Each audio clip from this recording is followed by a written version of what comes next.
lagi dengan Saudara David. Hari ini kita mau belajar ya. Di kelas 6 ini kalian sudah menjadi kakak kelas yang paling tinggi di sekolah dasar. Jadi kalian harus menjadi contoh buat adik-adik kalian ya di kelas 5, 4, 3, ya, 2, 1. Nah, kalian harus menjadi contoh ya, apalagi menjadi kakak kelas karena kalian kelas yang paling tinggi ya di sekolah dasar. Nah, pada saat hari ini ya kita akan membahas pembelajaran kita mengenai ibadah yang sejati.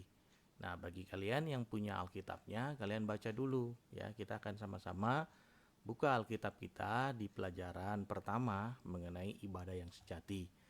Yuk, kita buka Alkitab kita ya di dalam kitab Roma ya. Roma itu ada di Perjanjian Baru.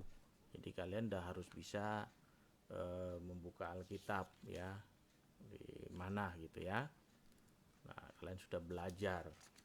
Yuk kita buka di dalam Roma pasal yang ke-12 ayat 1 dan 2, lalu Yakobus 1 ayat 26 dan 27. Yuk, kalau kalian masih mencari ya di skip dulu videonya, di pause dulu, diberhentikan sampai kalian ketemu dulu kitab Romanya. Oke, kita baca ya. Roma 12 ayat 1 dan 2. Bagi kalian yang tidak memiliki Alkitab, kalian dengarkan saja ya.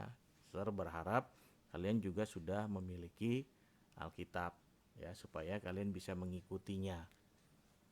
Oke, pembacaan kita pada saat hari ini di dalam Roma 12 ayat 1 dan 2. Demikian firman Tuhan mengenai persembahan yang benar. Karena itu, saudara-saudara, demi kemurahan Allah, aku menasihatkan kamu supaya kamu mempersembahkan tubuhmu sebagai persembahan yang hidup, yang kudus dan yang berkenan kepada Allah. Itu adalah ibadahmu yang sejati. Janganlah kamu menjadi serupa dengan dunia ini, tetapi berubahlah oleh pembaruan budimu, sehingga kamu dapat membedakan manakah kehendak Allah, apa yang baik, yang berkenan kepada Allah, dan yang sempurna.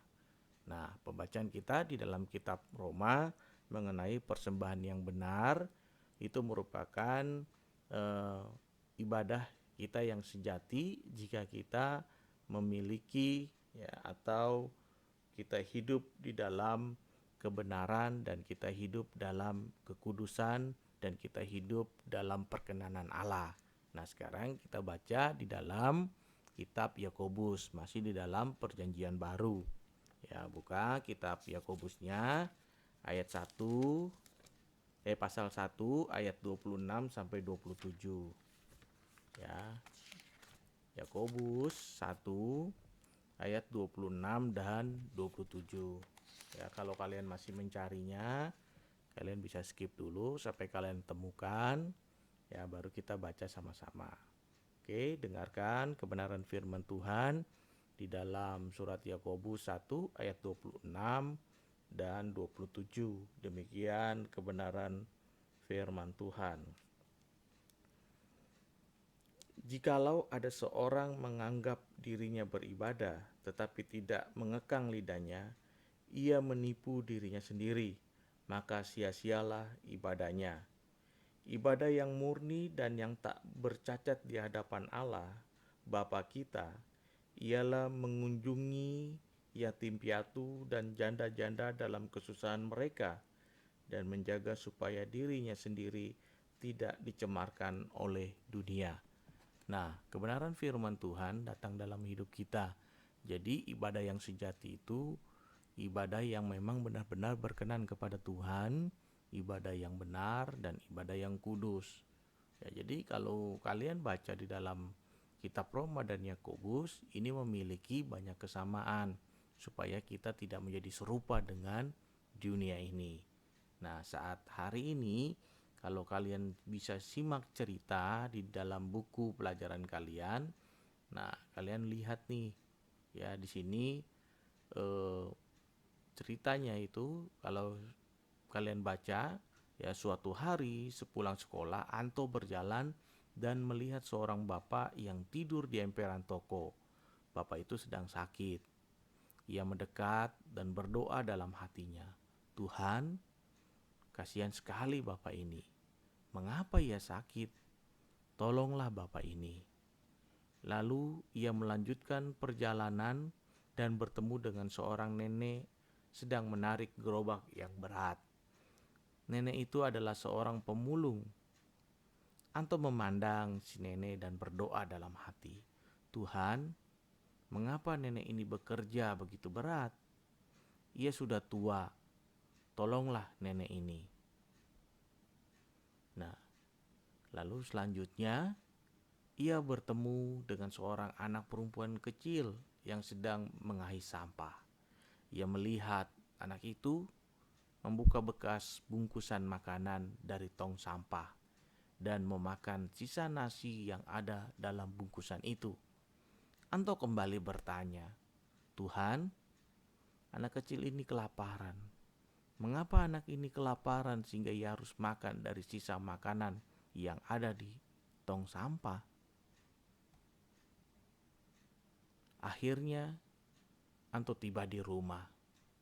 Peristiwa yang ia lihat dalam perjalanan ketika pulang ke rumah masih terbayang-bayang. Anto menemui ibunya dengan tidak sabar langsung menceritakan kejadian itu, serta mengeluh mengapa Tuhan tidak melakukan sesuatu kepada mereka. Ibunya menyadarkan Anto dan berkata, "Mengapa kamu mengeluh? Tidak sepantasnya kamu marah atau kamu menyalahkan Tuhan atas kejadian yang kamu lihat. Tuhan tidak diam. Tuhan telah berbuat sesuatu. Tuhan sudah bertindak. Tuhan menciptakan kita, umat manusia, agar kita dapat saling menolong. Tuhan menghadirkan kamu di dunia agar kamu bisa melakukan sesuatu bagi mereka. Kalau begitu, apa yang dapat kamu lakukan untuk membantu mereka?"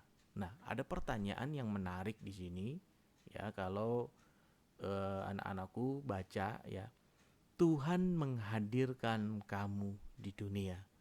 Jadi kalau kita lihat cerita tentang si Anto, dia melihat seorang kakek tua yang sakit, yang sedang sakit, dia tidur di emperan toko, lalu melihat seorang nenek yang menarik gerobak, lalu melihat seorang anak kecil makan makanan sisa dari tong sampah. Nah, sebenarnya di sini Tuhan menghadirkan kita di dunia ini untuk saling tolong menolong, untuk saling membantu. Ya, dikatakan bahwa dalam cerita ini Tuhan menciptakan kita umat manusia agar kita dapat saling menolong. Nah, jadi pertanyaannya, ya, untuk kalian anak-anakku, nah, jawab pertanyaan, hanya 2 pertanyaan, ya, sangat sederhana sekali. Dari cerita si Anto ini kita bisa mengambil kesimpulan atau kita bisa mendiskusikannya. Yang pertama, apa makna cerita dari kisah si Anto ini, ya, bagi kehidupan kita, bagi kita, ya? Apa makna cerita Anto bagi kamu? Maknanya itu isinya yang kalian bisa dapat dari cerita si Anto ini. Lalu yang kedua, jika kamu adalah Anto, tindakan apa yang kamu lakukan ketika bertemu dengan salah satu dari ketiga orang dalam cerita si Anto tadi? Ya, itu yang harus kalian tulis. Nah, di sini tuliskannya, ya, di buku tulis agama kalian. Lalu nanti difoto dan dikumpulkan di Google Classroom. Nanti kasih password untuk di Google Classroom-nya. Oke, pembelajaran kita pada saat hari ini sampai di sini. Nanti kalian selesaikan tugasnya sebelum jam 1 siang. Oke, Tuhan Yesus memberkati untuk kalian semua.